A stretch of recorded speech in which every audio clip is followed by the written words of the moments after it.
Good morning and welcome back to the social science class. Children, you would be wondering to see this slide, the Indian Constitution. Actually, I have taken up this chapter again so that we can revise it properly.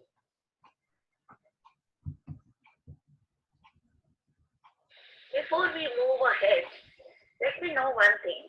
Can you all play any sport without the rules? Would it be fair to play? No, right? Be it football, badminton, basketball, you can take any game. You need to play it with proper rules and regulations. In the same way, we need some rules and regulations to govern the nation. And that is what we are going to study about in this chapter. And these set of rules and regulations are written properly in a book, and that book is known as the Constitution.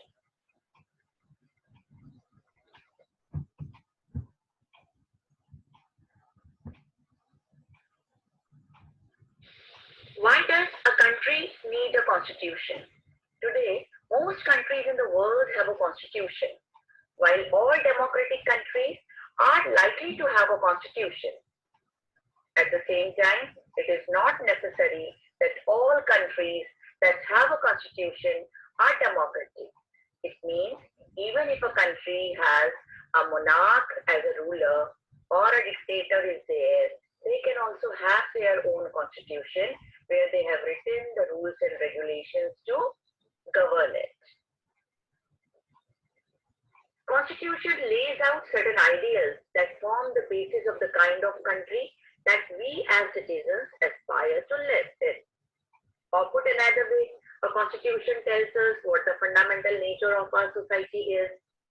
A country is usually made up of different communities of people who share certain beliefs but may not necessarily agree on all issues.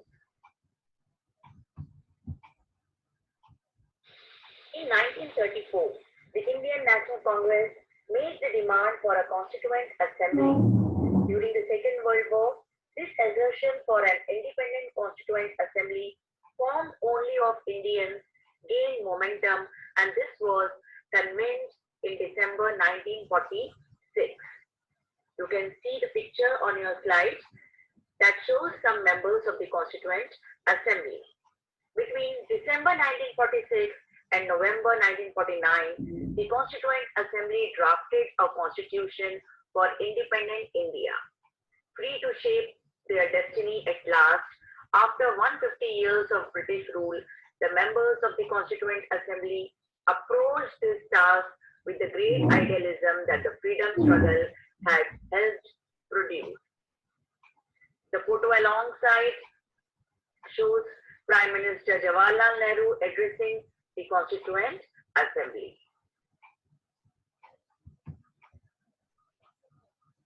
A constitution helps serve as a set of rules and principles that all persons in a country can agree upon as the basis of the way in which they want the country to be governed.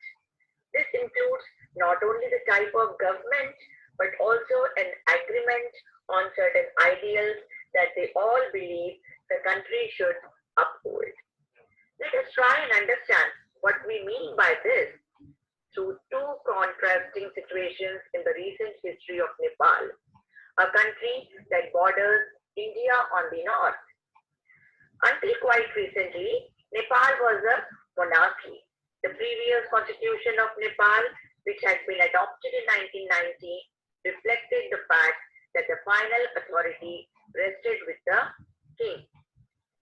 A people's movement in Nepal fought for several decades to establish democracy, and in 2006, they finally succeeded in putting an end to the powers of the king. Now the people have to write a new constitution to establish Nepal as a country, democracy. The reason that they do not want to continue with the previous constitution is because it does not reflect the ideals of the country that they want Nepal to be and that they have fought for. Nepal, by moving from monarchy to a democratic government, needs to change all its constitutive rules in order to usher in a new society. This is why the people of Nepal are in the process of writing a constitution, new constitution for the country. The caption alongside elaborates Nepal's struggle for democracy.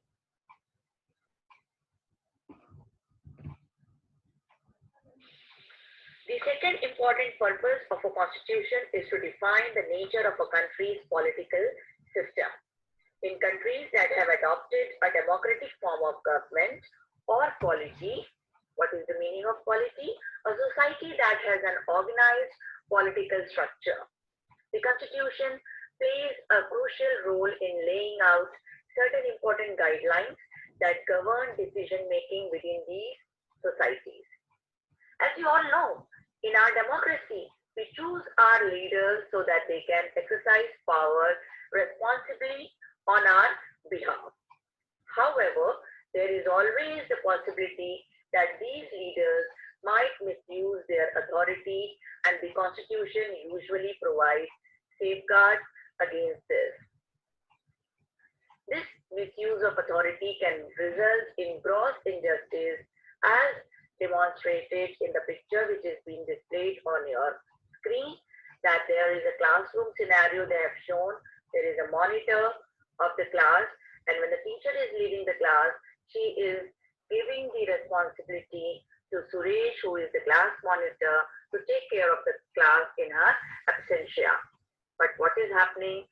Suresh is bullying the other children, and unnecessarily he is targeting or complaining about them to the teacher. So the same thing happened in the country also. When we are choosing our leaders and when we are feeling that they are responsible for each and everything, that time sometimes they misuse their own powers. In democratic societies, the Constitution often lays down rules that guard against this misuse of authority by our political leaders. The Indian Constitution guarantees the right to equality to all persons and says that no citizen can be discriminated against on grounds of religion, race, caste, gender, and place of birth.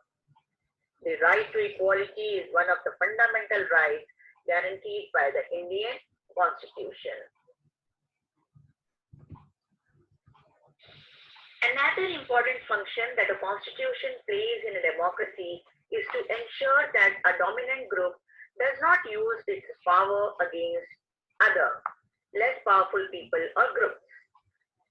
The storyboard which is on your screen tells us the same thing.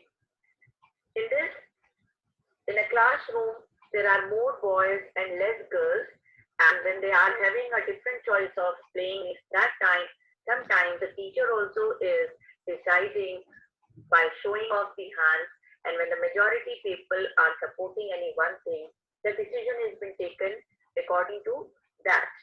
And here the same thing happens with boys, that the boys wanted to play cricket and girls wanted to play something else, and boys were more in number.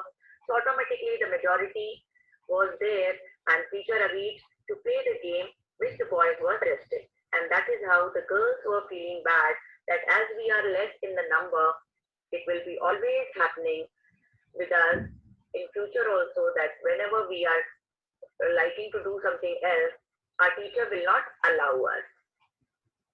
Such unhealthy situations can occur in democratic societies too, where a majority can continuously enforce decisions that exclude minorities and go against their interests. The Constitution usually contains rules that ensure that minorities are not excluded from anything that is routinely available to the majority. That means in our society also, if any community, if any religion, people are less in number, we should not be ignoring them. Another reason why we have a constitution is precisely to prevent this tyranny or domination by the majority of a minority. This can refer to one community dominating another. That is intercommunity domination. or members of one community dominating others within the same community. That is known as intra-community domination. I hope inter-community and intra-community domination is clear to you all.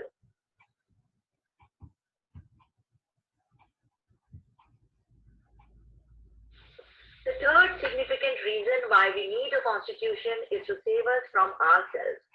This may sound strange, but what is meant by this is that we might at times think strongly about an issue that might go against our larger interests, and the Constitution helps us guard against this. Let's look at this storyboard which is displayed on your screen. Here they are telling us about how one girl, Shabnam, who is in a fix, and she has to make a decision whether to watch a TV serial or a program or to study for her test. So she was so worried, and later what did she do? She decided for everyone, because it was her interest not to watch TV because of her studies, she made all the family members not to watch that particular TV program that day. Do you feel that she has done the correct thing? In the same way, in the democracy also, if we are choosing our leaders for their self-interest, they cannot do whatever they feel like and impose the other people also to do the same thing. Similarly, the Constitution helps to protect us against certain decisions that we might take that could have an adverse effect on the larger principles that the country believes in. For example, it is possible that many people who live in a democracy might come to strongly feel that party politics has become so acrimonious. What does that mean? Angry. That we need a strong dictator to set this right. Struck by this emotion, they may not realize that in the long run, dictatorial rule goes against all their interests. A good constitution does not allow this whim to change its basic structure. It does not allow for the easy overthrow of provisions that guarantee rights of citizens and protect their freedom. From the above discussion, you will understand that the Constitution plays a very important role in democratic societies. For today, till here only, we'll see the other part of the chapter in the next class. Thank you.